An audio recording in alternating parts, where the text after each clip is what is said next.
আসসালামু আলাইকুম। জানিয়ে দেব এই মুহূর্তে হাতে পাওয়া সর্বশেষ ভয়ঙ্কর কিছু আন্তর্জাতিক আপডেট বাংলা সংবাদ। শুরুতেই থাকছে সংবাদ শিরোনাম।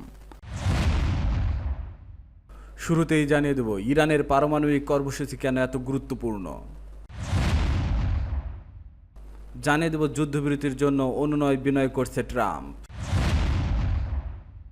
এরপর রয়েছে মধ্যপ্রাচ্যে উত্তেজনা প্রশমনে সৌদি ও কাতার দূতকে ফোন শাহবাজ শরীফের। সর্বশেষ থাকছে ইরানের মিসাইল আক্রমণের শঙ্কায় আকাশসীমা বন্ধ করল ইসরায়েল। শুনছিলেন সংবাদ শিরোনাম, এবার বিস্তারিত। প্রিয় দর্শক, আপনি যদি এই চ্যানেলে নতুন হয়ে থাকেন, ভিডিওটি দেখতে দেখতে চ্যানেলটি সাবস্ক্রাইব করে আমাদের সাথেই থাকুন। ইরানের পারমাণবিক কর্মসূচি কেন এত গুরুত্বপূর্ণ? 1978 সালের অক্টোবর মাস ইরানের ব্রিটিশ সমর্থিত শাহ বিরোধী আন্দোলনের দুই নেতা প্যারিস শহরতলির নেফল্লেতে সাক্ষাৎ করেন। তাদের এই সাক্ষাৎ ছিল বিপ্লবের চূড়ান্ত পর্যায়ের পরিকল্পনার জন্য। এই বিপ্লব গত 46 বছর ধরে নানা নাটকীয়তা ও নিষ্ঠুরতার মধ্য দিয়ে চলেছে। নেফল্লে সাক্ষাতে অংশ নেওয়া দুই নেতার মধ্যে মিল ছিল শুধু জাতীয়তা, বয়স ও শাহকে অপসারণের দৃঢ় সংকল্পে। এই দুজনের মধ্যে একজন কারিম সানজাবি, তিনি ছিলেন একজন সেকুলার লিবারেল ও ন্যাশনাল ফ্রন্ট দলের নেতা। অপরজন আয়াতুল্লাহ রুহুল্লাহ খোমেনি, যিনি 1960-এর দশক থেকে ইরানি রাজতন্ত্রের প্রধান শিয়া বিরোধী ছিলেন। সাক্ষাতের সময় তাদের দুজনের বয়স ছিল 70-এর উপরে।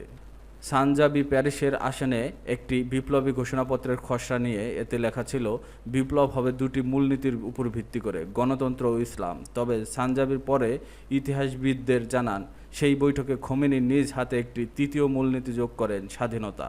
এ স্বাধীনতার দাবি ছিল উপনিবেশিক শক্তির বিরুদ্ধেই। ইরানে উপনিবেশিক শোষণের ইতিহাস থেকে যার উৎপত্তি, এই শোষণই বর্তমান রূপ নিয়েছে জেদে। এই জেদ থেকে ইরান বলছে তারা ইউরেনিয়াম সমৃদ্ধ করবে।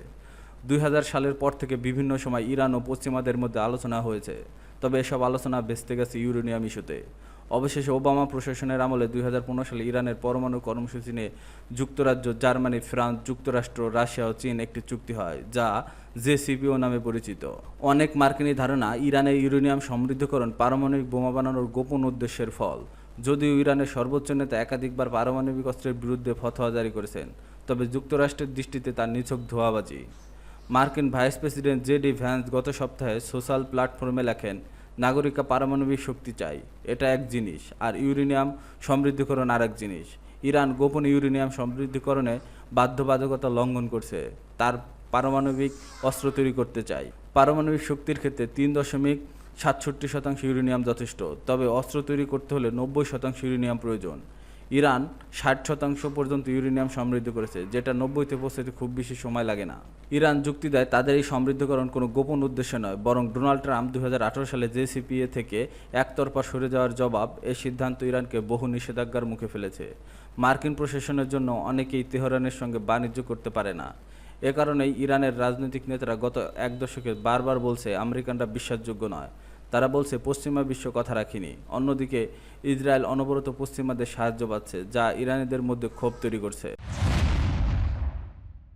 যুদ্ধবিরতির জন্য অনুনয় বিনয় করছে ট্রাম্প। কাতারে মার্কিন ঘাঁটিতে ইরানি হামলার পর মার্কিন প্রেসিডেন্ট ডোনাল্ড ট্রাম্প যুদ্ধবিরতির জন্য অনুনয় বিনয় করেছে বলে দাবি করেছেন ইরানের রাষ্ট্রীয় টিভি চ্যানেল IRINN। এছাড়াও টিভি চ্যানেলটি এক ঘোষণায় বলছে, ইসরায়েলের উপর সফল হামলার পর যুদ্ধবিরতি আরোপ করা হয়েছে। খবর বিবিসির। এতে আরও বলা হয়, কাতার ইরানের হামলার পর ডোনাল্ড ট্রাম্প যুদ্ধবিরতির জন্য অনুনয় বিনয় করেছে। রাষ্ট্রীয় টিভি উপস্থাপক বিবৃতিটি পড়ে শোনান। এছাড়াও বিবৃতি IRGC ও ইরানি সেনাবাহিনীর প্রশংসা করা হয় এবং ইরানি প্রতিরোধ উদযাপনের কথা উল্লেখ করা হয়। এর আগে মার্কিন প্রেসিডেন্ট এক ঘোষণায় বলেন, ইসরায়েল ও ইরান পুরোপুরি ও সর্বাত্মক যুদ্ধবিরতিতে সম্মত হয়েছে। নিজের মালিকানাধীন সামাজিক যোগাযোগ মাধ্যম ট্রুথ সোশ্যালে তিনি এই ঘোষণা দেন। যদিও ইরানের পররাষ্ট্রমন্ত্রী আব্বাস আরাকচি জানিয়েছেন, এখন পর্যন্ত যুদ্ধবিরতি বা সামরিক অভিযান বন্ধের বিষয়ে কোনো চুক্তি হয়নি। তিনি বলেন, তবে ইসরায়েল যদি তেহরানের স্থানীয় সময় অনুযায়ী মঙ্গলবার ভোর 4টার মধ্যে ইরানি জনগণের বিরুদ্ধে তাদের অবৈধ হামলা বন্ধ করে, তাহলে আমরা আর পাল্টা হামলা চালিয়ে যাওয়ার ইচ্ছা রাখি না। উল্লেখ্য, সোমবার কাতারে অবস্থিত মার্কিন বিমান ঘাঁটি আল উইদেদ ক্ষেপণাস্ত্র হামলা চালায় ইরান। হামলার আগে দেশটিতে অবস্থিত করেছিল তেহরান। 3 জন ইরানি কর্মকর্তার বরাত দিয়ে নিউ ইয়র্ক টাইমস জানিয়েছে, সম্ভাব্য প্রাণহানি কমানোর জন্য কাতারের কর্মকর্তাদের এই হামলার তথ্য আগেই জানিয়ে দিয়েছিল তেহরান। প্রতিবেদনে বলা হয়, ইরান চেয়েছিল পারমাণবিক স্থাপনাগুলোতে মার্কিন হামলার প্রতিশোধ নিতে। একই সঙ্গে পরিস্থিতি যাতে সহজে শান্ত করা যায় সেই নিশ্চয়তাও রাখতে চেয়েছিল। এর আগে 2020 সালে কাসেম সোলাইমানির হত্যার জবাবে ইরাকে মার্কিন ঘাঁটিতে ক্ষেপণাস্ত্র হামলার আগেও ইরাক সরকারকে অবহিত করেছিল ইরান। মধ্যপ্রাচ্যে উত্তেজনা প্রশমনে সৌদি ও কাতার দূতকে ফোন শাহবাজ শরীফের। পাকিস্তানের প্রধানমন্ত্রী শাহবাজ শরীফ মধ্যপ্রাচ্যে ক্রমবর্ধমান উত্তেজনা প্রশমনে সৌদি আরব ও কাতারের রাষ্ট্রদূতের সঙ্গে জরুরি ফোনালাপ করেছেন। পাকিস্তানের পক্ষ থেকে আঞ্চলিক শান্তি ও স্থিতিশীলতার প্রতিশ্রুতির কথা পুনর্ব্যক্ত করেন তিনি। এই প্রতিবেদনে খবর দিয়েছে ARY নিউজ। কাতারের রাষ্ট্রদূত আলী মুবারক আলী ঈসা আল খাতেরের সঙ্গে ফোন আলাপে শাহবাজ শরীফ সম্প্রতি কাতারে অবস্থিত একটি মার্কিন ঘাঁটিতে ইরানি ক্ষেপণাস্ত্র হামলার ঘটনায় গভীর উদ্বেগ প্রকাশ করেন। তিনি উত্তেজনা নিরসনের জরুরি প্রয়োজনীয়তার উপর জোর দেন এবং কাতারের সরকার ও জনগণের পাশে পাকিস্তানের অকণ্ঠ সমর্থনের আশ্বাস দেন। পাক প্রধানমন্ত্রী শাহবাজ দ্রুত সাড়া ও সংগতি স্বাগত জানায় কাতারি দূত। একই দিনে সৌদি রাষ্ট্রদূত নওয়াব বিন সায়েদ আল মালিকের সঙ্গে আলাপকালে শাহবাজ শরীফ মধ্যপ্রাচ্যের শান্তি রক্ষার কূটনৈতিক সকল পথ অনুসন্ধানের প্রতিশ্রুতি দেন। সৌদি নেতৃত্বের সঙ্গে ঘনিষ্ঠ সহযোগিতার গুরুত্ব তুলে ধরে তিনি বলেন, পাকিস্তান, সৌদি আরব ও কাতারের মধ্যে ত্রিপক্ষীয় সহযোগিতা বাড়িয়ে আঞ্চলিক স্থিতিশীলতা নিশ্চিত করার দিকে নজর দিচ্ছে ইসলামাবাদ। পাকিস্তানের এই কূটনৈতিক প্রচেষ্টাকে সাধুবাদ জানান সৌদি রাষ্ট্রদূত এবং শান্তি প্রতিষ্ঠার যৌথ উদ্যোগের প্রয়োজনীয়তার সঙ্গে একমত পোষণ করেন তিনি। এই আলোচনা এমন এক সময় হলো যখন কাতারের মার্কিন ঘাঁটিতে ইরানি হামলার পর মধ্যপ্রাচ্যে নতুন করে অস্থিরতা ছড়িয়ে পড়েছে। যুক্তরাষ্ট্র এরই মধ্যে ইরানের গুরুত্বপূর্ণ পারমাণবিক স্থাপনায় হামলা চালিয়েছে এবং ইরান পাল্টা প্রতিরোধের ঘোষণা দিয়েছে। এই প্রেক্ষাপটে পাকিস্তানি প্রধানমন্ত্রী শাহবাজ শরীফের সক্রিয় কূটনৈতিক তৎপরতা পাকিস্তানের বৃহত্তর পররাষ্ট্রনীতিরই অংশ, যেখানে মধ্যপ্রাচ্যে শান্তি ও সংলাপের অগ্রাধিকার দেওয়া হচ্ছে। এদিকে সোমবার বিশ্বের বিভিন্ন এয়ারলাইন্স মধ্যপ্রাচ্যগামী ফ্লাইট কতদিন স্থগিত রাখা হবে তা নিয়ে পুনরায় হিসাব নিকাশ শুরু করেছে। যুক্তরাষ্ট্রের ইরানি স্থাপনায় হামলার পর আকাশপথ নিরাপত্তা নিয়ে নতুন করে শঙ্কা দেখা দিয়েছে। ইরানের মিসাইল আক্রমণের শঙ্কায় আকাশসীমা বন্ধ করল ইসরায়েল। ইরানের ছোড়া ক্ষেপণাস্ত্রের হুমকিতে প্রেক্ষিতে ইসরায়েল তাদের আকাশসীমা সম্পূর্ণভাবে বন্ধ করে দিয়েছে। মঙ্গলবার ভোরে ইরানের পক্ষ থেকে নতুন করে হামলার পর এই সিদ্ধান্ত নেওয়া হয়। ইসরায়েলি জরুরি সেবা সংস্থা জানিয়েছে, ইরানের এক হামলায় বেয়ার সেবা শহরে 4 জন নিহত হয়েছে। আগের হিসেব অনুযায়ী মৃতের সংখ্যা ছিল 7 জন, কিন্তু পরে সংশোধন করে বলা হয় মৃতের সংখ্যা 4 জন। এই হামলাগুলো এমন এক সময় হয়েছে যখন দুই দেশের মধ্যে একটি অস্থায়ী যুদ্ধবিরতির কার্যকর হওয়ার কথা। যুদ্ধবিরতির জন্য বেঁধে দেওয়া সময়ের ঠিক শেষের দিকে এসে এই হামলা করে ইরান।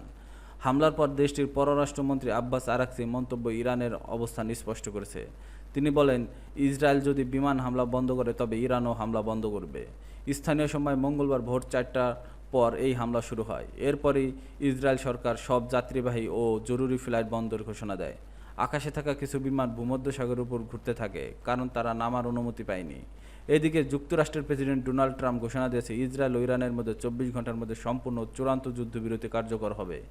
তবে ট্রাম্পের ঘোষণার সঙ্গে সঙ্গে বাস্তবে পরিস্থিতি বেশ পার্থক্য দেখা যাচ্ছে। সোমবার কাতারে অবস্থিত যুক্তরাষ্ট্রের আল উইদের সামরিক ঘাঁটিতে ইরান 19টি ক্ষেপণাস্ত্র নিক্ষেপ করে। এর একটি ঘাঁটিতে আঘাত হানে, তবে কোনো হতাহতের খবর পাওয়া যায়নি। ট্রাম্পের বিবৃতির সঙ্গে এই তথ্যের কিছুটা অসঙ্গতি আছে। সাম্প্রতিক এই ঘটনাগুলো ইরান ইসরায়েল সংকটকে আরও জটিল করে তুলেছে। যুদ্ধবিরতির ঘোষণা থাকলেও বাস্তব চিত্র বলছে উত্তেজনা এখনও কমেনি।